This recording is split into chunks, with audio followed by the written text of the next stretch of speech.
Agora é o Evangelho eterno, é o Evangelho de nenhuma religião, é o Evangelho de Cristo, Senhor de todos. Como esse texto que você terá aí em Hebreus, no capítulo 1, eu quero que você tenha a Bíblia aberta, ou o seu celular, onde quer que você leia a Bíblia, em Hebreus.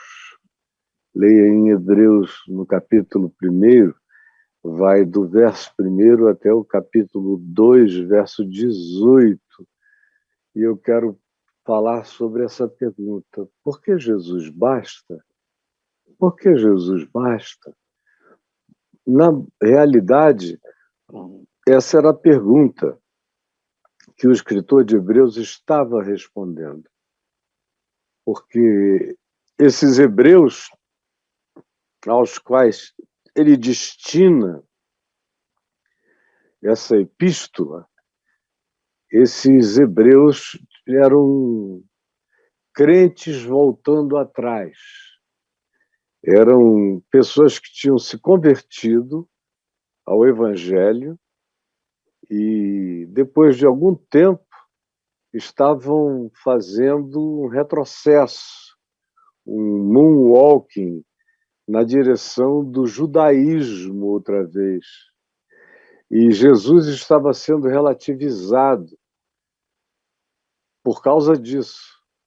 Eles achavam que Jesus era muito pouco e que Jesus precisava de toda a substância ritual, legal, repetitiva, condenatória, sentenciosa do Velho Testamento e da cultura judaica cheia de ascetismo, de controles, de dominações, de hierarquias de poder espiritual.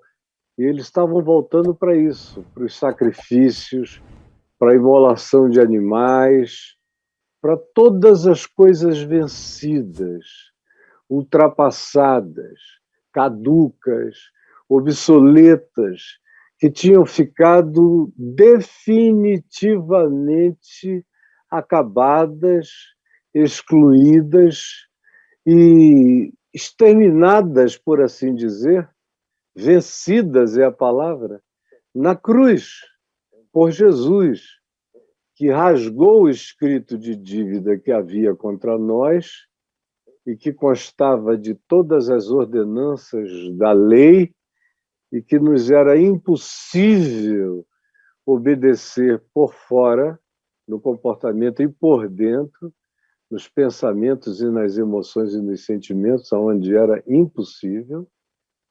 E, por causa disso, todos estavam condenados, porque quem dizia que a salvação vinha pela prática e pela obediência à lei de Moisés, tinha que constatar que, no máximo, conseguiria ser um robô de obediências exteriores da prática comportamental da lei.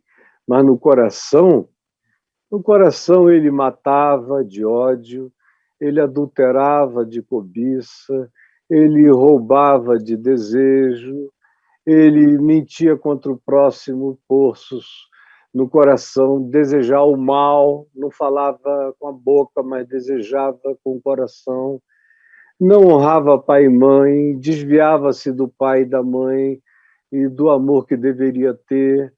Na realidade, vivia de engano, de demonstrações, de aparências, de expressões de visibilização para serem contabilizadas pelos outros. Mas no coração, a cobiça dominava, o desejo, a lascívia, o adultério, a prostituição, o desrespeito, a mentira, a irreverência, a omissão, a fuga, o engano, todas essas coisas que a gente faz sozinho, ou que faz quando ninguém está vendo, e que são transgressões, as mais importantes da lei da vida, nessas se tropeça. E não há nenhum de nós que possa dizer: eu não tenho nenhum pecado na minha vida.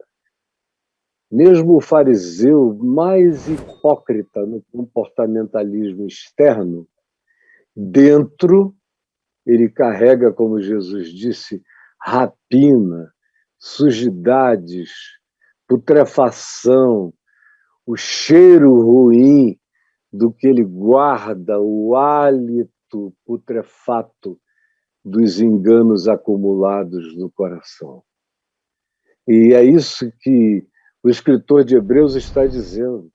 Vocês estão me perguntando se Jesus basta? E estão me dizendo que não basta? Que é por isso que vocês voltaram para o Velho Testamento? Voltaram para as bandeiras de Israel? Voltaram para o shofar? Voltaram para Moisés?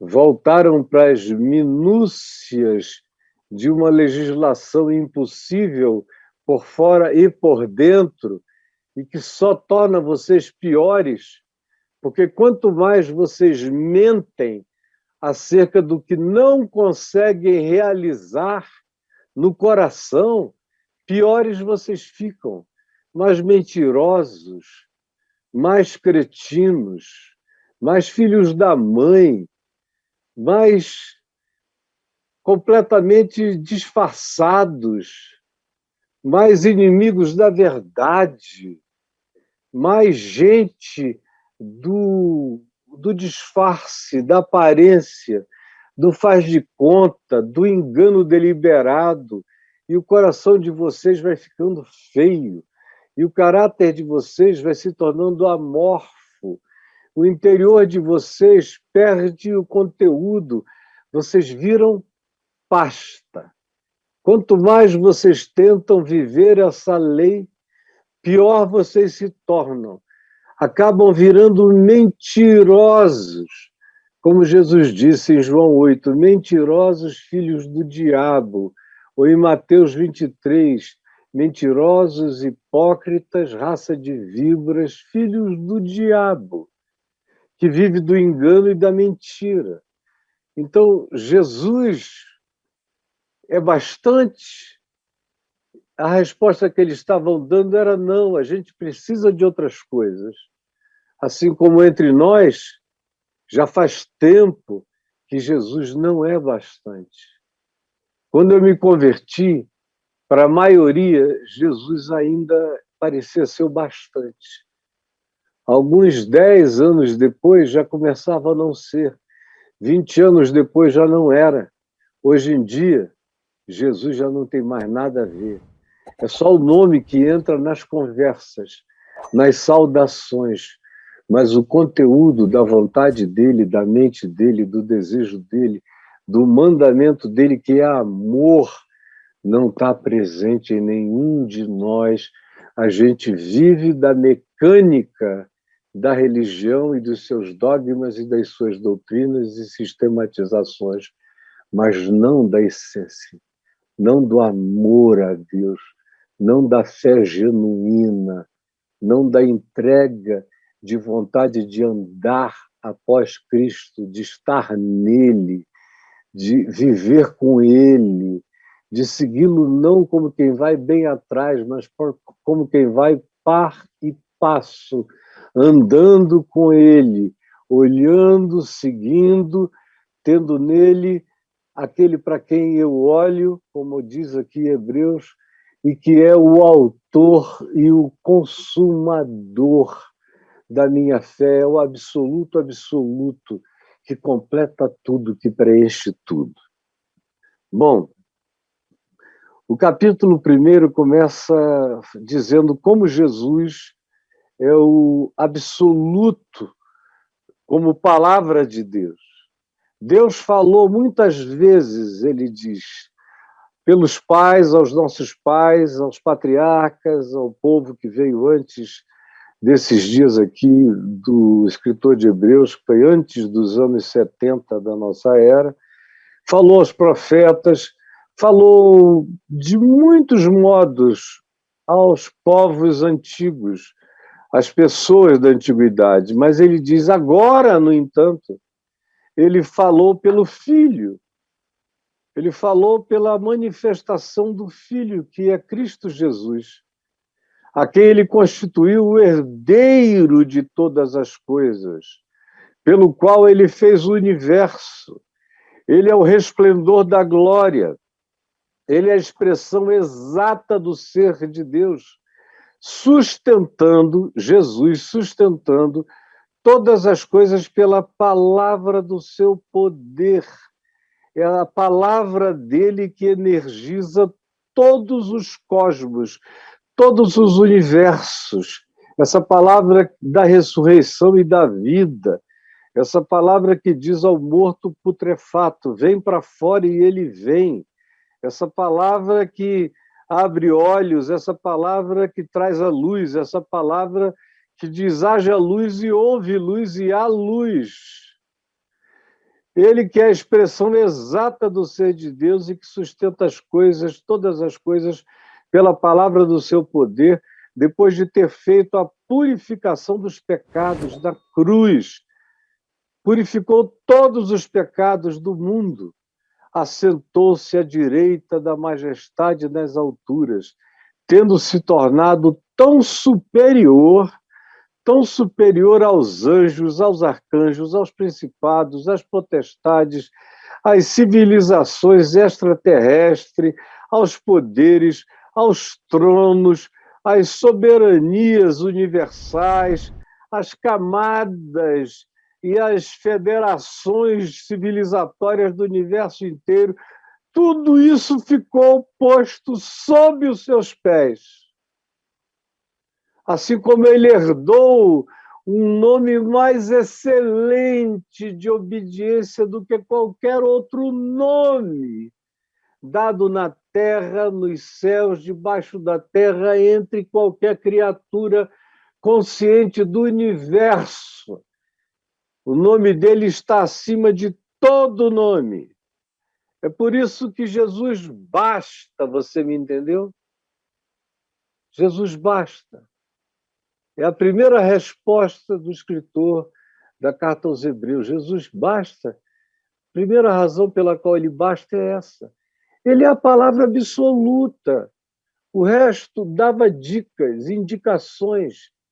Eram profecias, eram metáforas, eram simbolizações, eram arquétipos, eram tipos, mas não passavam disso. Não passavam de arquetipias e de simbolismos. Jesus é a encarnação, é a manifestação. Moisés é o rei dos símbolos. Jesus é o rei da encarnação, é o rei dos reis, é o rei da expressão, é a palavra encarnada de Deus, a palavra que fez surgir todas as coisas e que mantém toda a existência universal. Ele basta? Ou você precisa de alguma legislação secundária de apoio? De algum ritozinho de qualquer natureza? Ele basta ou ele não basta? Me responda.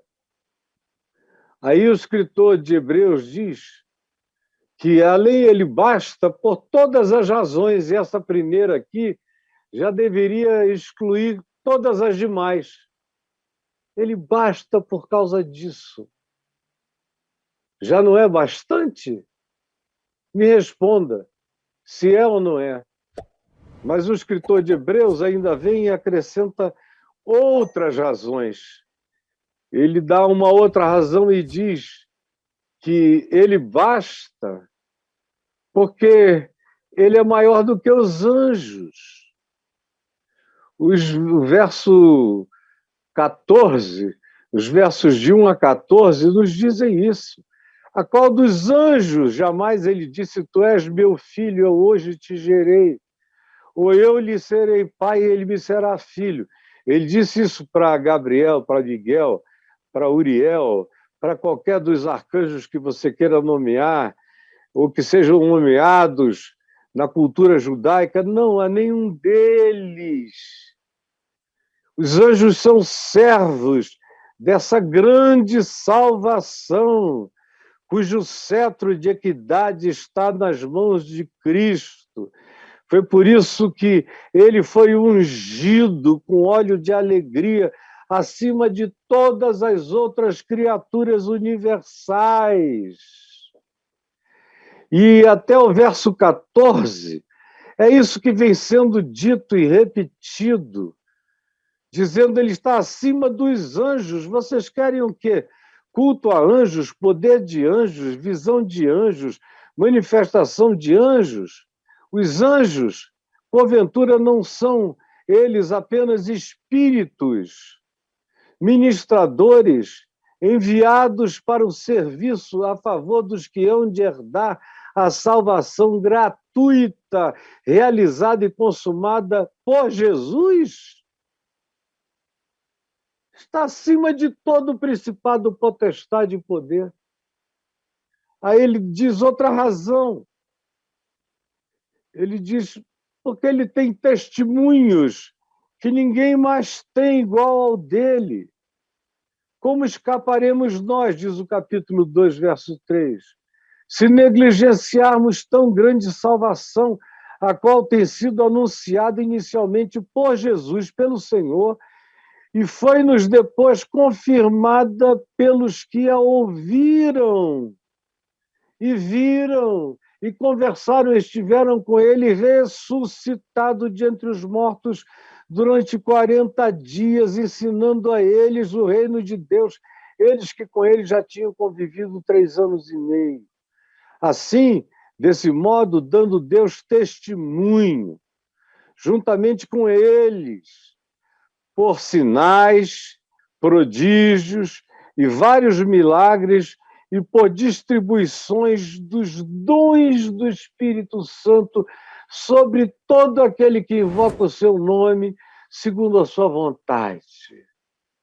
Então, a segunda razão, porque ele é maior e porque ele basta, é porque ele tem um testemunho que ninguém nunca teve. Nem anjos, nem homens, nem Moisés, nem os profetas, ninguém teve esse testemunho que diz: esse é o meu filho amado em quem eu gargalho, em quem eu tenho todo o meu prazer, toda a minha alegria. Toda a minha alegria vem dele, desse que tem prazer na vida, como nenhum outro na existência. A terceira razão, porque Jesus basta, está dita aqui entre os versos 5 e 8 do capítulo 2. É porque ele recebeu a sujeição de todas as coisas presentes e de todas as coisas por virem. Estão todas já debaixo dos seus pés. Como nos diz aqui do verso 5 em diante, pois não foi a anjos, nem a civilizações angelicais ou extraterrenas, que ele sujeitou o mundo que virá, que há de vir, sobre o qual estamos falando.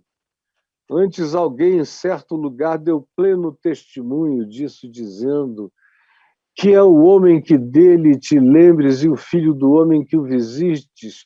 No entanto, tu o fizeste por um pouco menor do que os anjos, porém de glória e de honra tu o coroaste e o constituíste sobre todas as obras das tuas mãos. Todas as coisas estão, portanto, sujeitas debaixo dos seus pés. Ele se encarnou homem, mas foi posto acima de todas as coisas, acima de todos os anjos. Ora, desde que ele sujeitou todas as coisas a Jesus, nada, você entendeu? Absolutamente nada ele deixou fora do seu domínio nada. Todas as coisas do universo podem aparecer, como Paulo disse, anjos, demônios, isso, aquilo, tal, tal, até qualquer criatura cósmica universal está sob esse domínio. Agora, porém, ainda não vemos, ainda não enxergamos, ainda não discernimos todas as coisas que já estão sujeitas a ele, mas já estão sujeitas a ele. Todas essas coisas já estão sujeitas a ele. Porque Jesus basta, o escritor de Hebreus diz, por causa da solidariedade da cruz. Olha o verso 8, na parte final, quando diz, desde que sujeitou todas as coisas, nada deixou fora do seu domínio. Embora agora a gente ainda não veja tudo que está sujeito a ele, mas através do seu sofrimento, tendo sido feito menor que anjos, na cruz, como homem, Jesus, por causa da cruz, por causa da morte, foi coroado de glória e de honra, para que a graça de Deus, o favor imerecido, fosse provado por ele, pela graça de Deus, ele provasse a morte por todo homem, por todo, não por alguns eleitos, mas por todo homem, por causa da graça de Deus, pela graça de Deus, ele provasse a morte por mim, por você, por todos nós, por todos os homens, porque à cruz todas as coisas foram sujeitas, conforme ele afirma no verso 13. Eu porei nele a minha confiança. E ainda ele diz, eis aqui estou eu, meu Pai, com os filhos que tu me deste. E o Pai diz, eu colocarei sobre ele a minha confiança. Está consumado, o que ele fez está garantido, está feito e não será desfeito jamais. Outra razão que o escritor de Hebreus diz para afirmar que Jesus basta é a vitória dele sobre o diabo, conforme está dito dos versos 14 e 15 desse capítulo 2, que eu quero que você leia comigo. Visto, pois, que os filhos têm participação comum de carne e sangue, de DNA, na herança dos pais, destes também ele, Jesus, igualmente participou com o DNA divino e com o DNA humano, com ambos os DNAs, o DNA celestial e o DNA terreno. Ele participou, ele encarnou, ele foi à cruz, ele provou todas as dimensões, para que por sua morte destruísse todas as forças do mal em todas as dimensões, especialmente aquele que ficou com as chaves da morte e do inferno, o diabo, destruísse aquele que tem o poder da morte, a saber, o diabo, e tomasse esse poder das mãos dele, e livrasse assim, preste atenção, todos que, pelo pavor da morte, pela fobia da morte, pelo medo de morrer, pela incerteza do que viria, viviam angustiados numa contagem regressiva, aflita a vida inteira, com medo de morrer e querendo fazer, provar, até que se estouram todos, sem saber que a vida deles não passou de pulsão fóbica, angustiada, mas quando a gente crê em Jesus, ele tira a fobia da morte, porque a gente fica sabendo que ele destruiu aquele que tem o poder da morte, e a gente fica sabendo que a morte agora já não mata, ela virou só uma porta dimensional. Morte e vida são bênçãos, são a mesma coisa. A vida me deixa ainda nessa dimensão, carregando a vida eterna no coração. E a morte é um portal para eu entrar na vida absoluta, de modo que a morte foi morta e foi ungida, e a morte foi abençoada, e a morte já não mata, e a morte agora só é a transição para a dimensão eterna, porque ele destruiu aquele que tem o poder da morte, a saber, o próprio diabo. Jesus basta. Aí ele dá mais uma razão. E depois aqui, durante a epístola toda, ele vai dando mais razões, mais razões, mais razões, mas eu ficaria para sempre aqui. Então eu quero concluir por hoje só dizendo que a cruz basta por causa da exclusividade do socorro que ele determinou que vem aos homens exclusivamente por Cristo, pelo Cristo de Deus que se manifesta em favor, pela graça de Deus, em favor de todos os homens, porque ele morreu e a cruz foi em favor de todos os homens, e a sua misericórdia é sobre todos os homens, como dizem os versos de 16 a 18, aqui em Hebreus 2, quando se afirma: pois ele, evidentemente, não socorre a anjos, mas socorre a homens, a descendência de Abraão, aos que têm fé, aos que se aproximam dele com temor e tremor, ou mesmo aqueles que, não sabendo dele, se curvam diante do que não sabem, mas com o coração quebrantado. Por isso mesmo, convinha que, em todas as coisas, ele se tornasse semelhante a mim, semelhante a você, semelhante aos irmãos, semelhante aos seres humanos, para ser misericordioso e fiel, sumo sacerdote nas coisas referentes à cobertura pelos nossos pecados, à propiciação pelos pecados de todo o povo. De todo o povo. Ele não socorre a anjos, mas socorre a nós, os que estamos sendo tentados todos os dias. Ele é o sumo sacerdote do nosso socorro, da nossa visitação, da presença de Deus conosco. Isso é hoje, isso é agora, isso é para sempre. Tudo isso está na vigência eterna.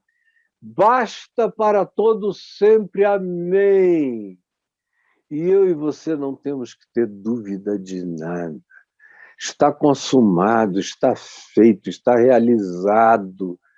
Não tem diabo nenhum para desfazer. Você pode não tomar posse disso porque não crê. Mas se você crer, se você se apropriar pela fé, a fé é como uma mão que se estende e pega.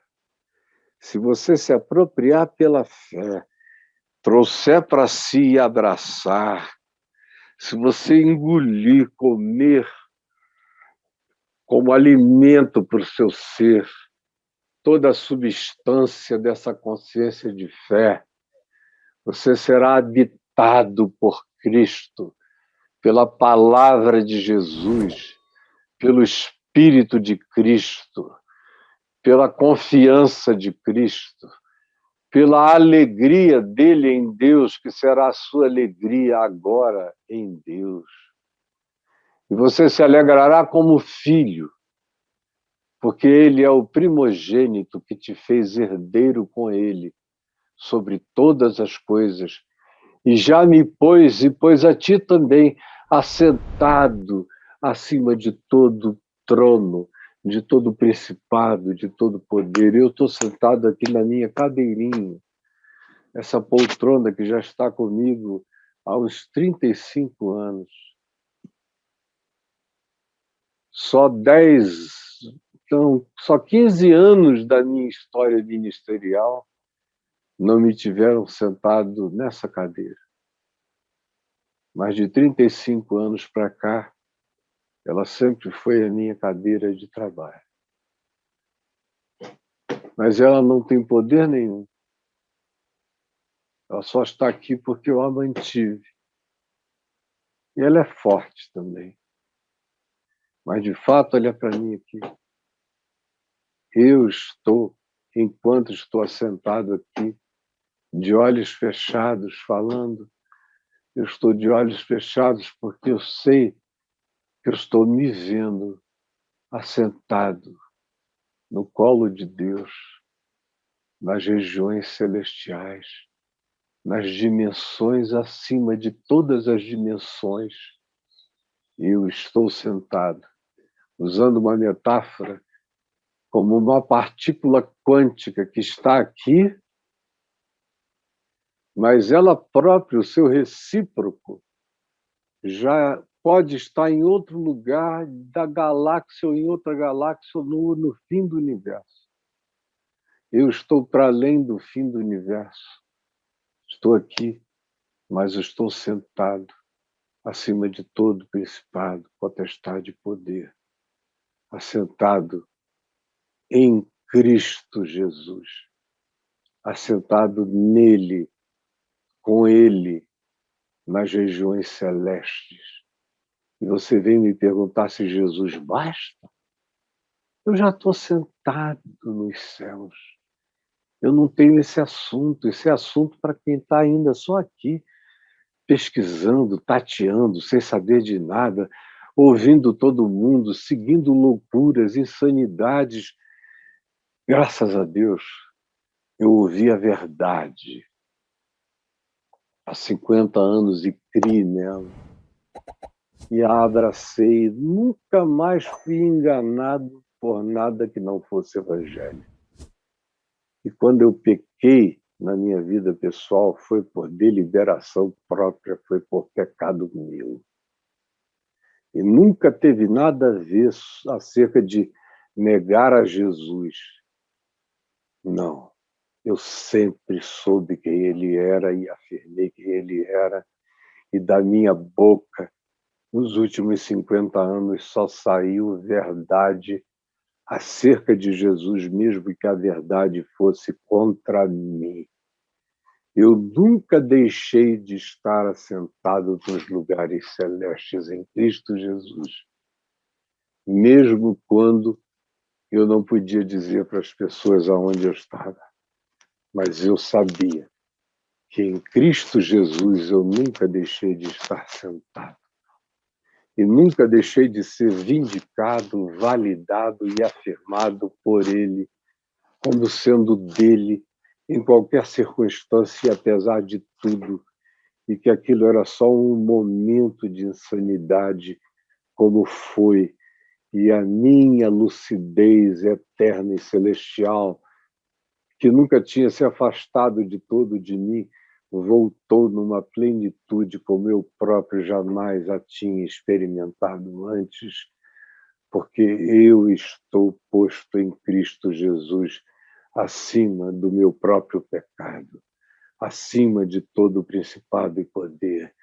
Eu estou na cruz, na ressurreição, na ascensão e na glória de Deus em Cristo. Cristo é o meu representante e eu não só sou representado por ele, mas eu estou nele enquanto sou por ele representado. Jesus, permite que algum aqui me ouvindo, tenha entendido, tenha crido e tenha se apropriado para que haja cura em todas as dimensões. Porque quem crê nisso fica livre de tudo. Fica livre do mal.